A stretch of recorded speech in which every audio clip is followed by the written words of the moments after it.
Allah tusamehe madhambi yetu, warehemu wenzetu waliotangulia makaburini, tuponye magonjwa yetu usiku na mchana, wagonjwa wetu wape shifa iliyokamilika, warahisishie wasafiri wetu nchi kavu, baharini na hewani.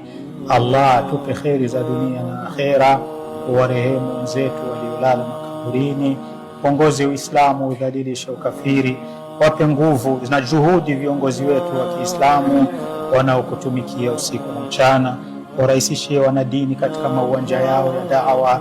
Allah washomeri wape kazi, waliokuwa na kazi barikia kazi zao, wanao shida ya ndoa wazawadie ndoa, waliokuomba watoto wazawadie watoto.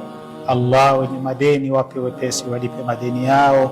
Vijana wana mipango yao mingi, Mola wetu unaiona mipango yao, wanakuomba wafungulie mipango yao ifanikike. Ya Rabbi, wafungwa wetu jela wapunguzie vifungwa.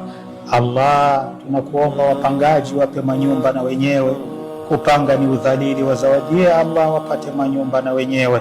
Allah tukingi na shari za ibilisi, tuzawadie kuidiriki Ramadhani ya Rabbal Alamina, zichunge imani zetu mpaka mwisho wa uhai wetu, tufishe umeturadhia au kutukasirikia, utuzawadie pepo yako kwa huruma wako. Ipokee dua yetu.